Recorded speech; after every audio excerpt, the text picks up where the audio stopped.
Check this out.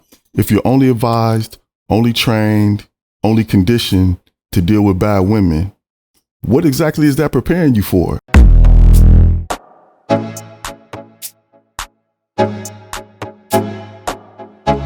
What up, what up, what up? What's happening? Que lo que, miente. Welcome to Love, Purpose, and Passports. Hope all is well and all are passport ready, a passport getting ready. For those of you that don't know, I am Mr. Pro for you, living in Santo Domingo, Dominican Republic. Let's get right to it. If you found out that your stance on women eliminates you from having a good relationship with a good woman, would you change? And I ask that because I think there's so many men giving advice on women right now that it's becoming hard to decipher who's telling you what you need to hear to get where you actually want to be. Have you noticed most men giving relationship advice these days are teaching you how to deal with bad women? Why do we need to learn how to deal with bad women? Why are we more interested in learning how to deal with bad women? Why are we more attracted to hearing about bad women? And when I ask these questions, don't think I don't understand that we need to know how to protect ourselves from deceitful women. We do, but that's not advanced information. We've already learned how to recognize and how to deal with these women over and over and over again. We know, but for a lot of you, the recidivism rate is high. So is it that we keep choosing to deal with bad women, or do we keep getting tricked by bad women? Neither question has a good answer, but here we are. Are we attracted to bad women, or are we attracting bad women? We're constantly being fed information about these kinds of women. We want to hear the stories about them. We want to hear the adventures, the chaos, the crash outs. We're not even interested in hearing about good women anymore, because the cool but unsuccessful relationship men that came before you told unsuccessful stories with the "I'm cool and rich now, so it won't happen again" solution. They literally told us there aren't any good ones, and the ones that they thought were good during their journey were actually bad. And it's not so much that we believe them, it's that we got inundated with bad stories about women and relationships. Social media took it to new heights. Am I saying there aren't some terrible choices out there? Of course not. But is the sky falling? That's something every man has to answer for himself. Because when you answer that as a group, you're almost always being misled. Check this out. If you're only advised, only trained, only conditioned to deal with bad women, what exactly is that preparing you for? Who's teaching men how to deal with good women? Instead, you're slowly being convinced they don't exist, right? Haven't you noticed you have more confidence in the idea of a bad woman, but feel a little uneasy at the idea of there being a good one for you? You've been left unprepared. So now, when you meet a woman who might actually be good for you, you don't process her properly because you haven't spent much time hearing or learning about different experiences of men who are dealing with good women. You end up falling for a chick unexpectedly, accidentally, but not purposefully. And then bam, you start zooming in on traits that resemble a bad woman. Even though everyone has a mix of good and bad traits. Even though we all have the ability to bring out the good or bad in someone. The thing is, you were trained to identify enemies, not compatibility. Have you considered that if you've only been trained for combat, that you only see combatants? That sometimes you can become so prepared for battle, you accidentally create one. You've never considered you might be bringing out the bad you're searching so hard to identify. And yeah, you've been conditioned to look more for the bad. You know how you can tell? Because a lot of men, as soon as you say good woman, their mind automatically thinks bad woman. Let's talk about something that rarely gets addressed in men's relationship spaces. Psychological patterns.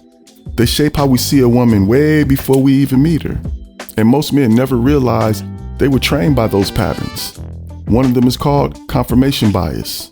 That just means once your brain accepts an idea, it begins filtering reality to support that idea. If you spend years hearing women are manipulative, disloyal, always looking for an upgrade, you don't just remember those stories. Your brain begins scanning for them automatically. because the brain is built to detect patterns and to protect you from threat. But here's where it gets complicated. The same filter that protects you from bad women can blind you to compatibility. Why? Because you're not just learning how to avoid them, you're training your brain to expect them. So there's another layer to this called the availability effect. This is when your brain assumes something is common just because you hear about it constantly. If most of the relationship content you consume is cheating stories, manipulation stories, relationship disasters, your brain starts deciding this must be the norm, even if you never personally lived a relationship disaster. Even if there are normal relationships that exist all around you. Then there's something deeper we can call hypervigilance conditioning. This happens when someone becomes so trained to expect danger that they stay mentally on guard all the time. And it starts as protection, but over time, it changes how you interpret everything. Kind of like some guys being institutionalized from doing time. I have a homie that did a little bid. For those of you that don't know what a bid is, it just means doing prison time. So when he got out, he told me he got a warehouse job. I'm like, cool, bro. I'm glad you're able to get situated. His first day on the job, he's walking around and all of a sudden he got on point. He's like, oh man, all the Mexicans got box cutters. Bruh, you work in a warehouse. Everybody has box cutters. Hypervigilance conditioning. Neutral actions feel suspicious. Why does she want to pick me up from the airport? Why is she calling me Poppy and Amor? Consistency feels temporary. She's playing the long game. Peace feels unfamiliar. She's hiding something. And for some of you, this is why chaos feels more natural to you than stability. And this is where the self-fulfilling pattern comes into play. Expectations don't just change how you see people. They change how you behave around them. If you expect betrayal, you're going to withhold trust. You'll test constantly. You'll stay on guard. And without realizing it, you can create an environment where you're pushing stable women away and unstable relationships feel familiar. And when the relationship fails, you activate your confirmation code. I knew she was no good, even though the expectation influenced the outcome. And listen to me carefully. None of this means deceitful women don't exist. They do. Some women weaponize neutrality. You know, the I didn't do nothing to you chicks. Some women do play the long game. Some use peace to hide their dirty work. So yeah, protection is necessary, discernment is necessary, discipline is necessary. But if most of your training is focused on identifying enemies, you never develop the skill of identifying compatibility. Those are two completely different skill sets. One helps you survive relationships, the other helps you build one. So check this scenario out. A man comes to the island, he meets a woman he genuinely starts liking. Let's call her Maria. He doesn't live here yet, so he hides how he really feels. Not so much from her as from himself, because he's heard the warnings about long distance relationships, the hidden Dominican boyfriend stories, all the tales of the horror stories. One day, she tells him her car broke down. Immediately, his mind goes to the pictures of the empty refrigerators, Medicina for Abuela, all the classics. So before she even asks, he starts telling her about his own bills, just how the fellas taught him how to do. And it works. She never asked him for money. A few days later, her car's fixed. He's thinking, I knew it. They always have a boyfriend to get money from. Probably a couple simps online too, or even worse. So he starts to pull back a bit. He still talks to her, but his interest has kind of faded into disappointment because he should have known better. But he's coming to the island soon. So he's like, I'll just hang out with her for a day or two, then bounce out and have some real fun. When he gets out here, wouldn't you know it, her car conveniently broke down again. Now he's irritated. He didn't come out here for this, but he relents and tells himself, this will be the one and only time I'm gonna give her money for the car. Deep down inside, he feels a little like this is a sucker move. But having the car on deck would definitely make moving around a little easier. So he offers to pay for it. She smiles, thanks him with a big hug and a kiss, then tells him she doesn't need it. Now he's really getting hot under the collar because she's obviously flaunting another man's finances in his face. Why else wouldn't she need the money? Later that day, she had asked him to go with her to pick up the car. And she says her and her father are on their way to pick him up. No problem. So they swoop and scoop him up. Her pops seem pretty cool. During the drive, he's joking in his broken English about how she can't drive and how her car is always breaking down. Then he says if it wasn't for his brother, her favorite uncle, her tío favorito, she would never be able to afford these repairs she always needs. Bro can't help but think how the fellas have said time and time again that the family be in on the deception. Right as Pops is in the middle of saying her Uncle Rico always fixes her car for free or for little or nothing. Turns out her Uncle Rico is a mechanic and has owned his own little small repair shop for years. And when they get there, Uncle Rico is as cool as Pops is. They offer him a Presidente, he accepts. Then they break out with the Brugal, he accepts. Then the Chicharron arrives. Pedidos ya for the win. So he's sitting there enjoying this Dominican hospitality. They never ask him for a dime. And as he's enjoying himself, he starts thinking, maybe he was a little quick to judgment. He even asks to help pay. They refuse and tell him he's their guest. They also tell him how highly Maria speaks of him, how they were looking forward to meeting him. When Maria goes in to help her tia, they keep talking and begin to tell him about how some women here have bad intentions to get things from foreigners. Her father says we didn't raise Maria like that. We're an upright family and we taught her to do honest work for what she wants. Later that night, she had a similar conversation with him. She tells him that she could tell he didn't believe her about some things, especially the car, and that it hurt her feelings. But she understands.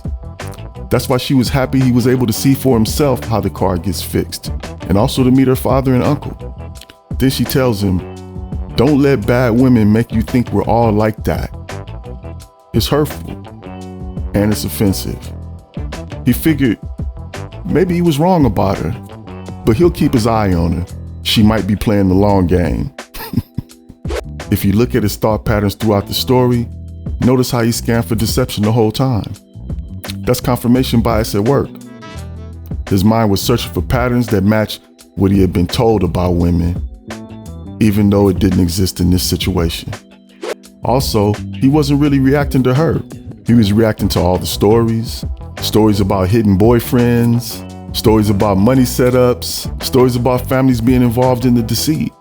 That's the availability effect. His brain started assuming those situations were the norm for everyone. He never had proof though. All he had was repetition of stories. And once those repeated stories created expectation, it created hypervigilance conditioning that kept him on guard 24/7, even while she showed consistency, even while she showed warmth, even while she showed integrity.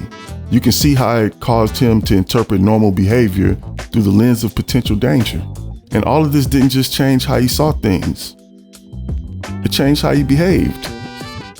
He pulled back his interest in her. He assumed dishonesty. He prepared himself for betrayal before it ever happened. That's the beginning of a self-fulfilling pattern. It's easy for us to discuss women in terms of being good or bad and just leave it there.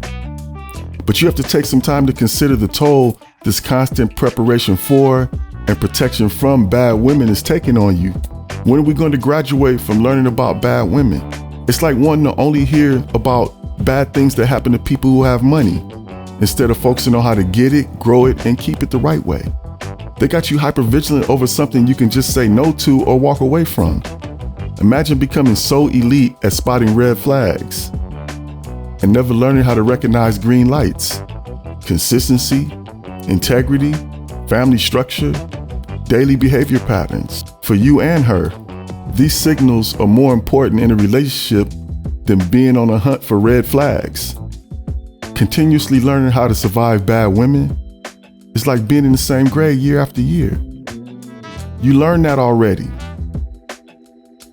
Let's turn the page and make it happen, instead of just trying to not be the one it happens to. Love, purpose, and passports. Peace.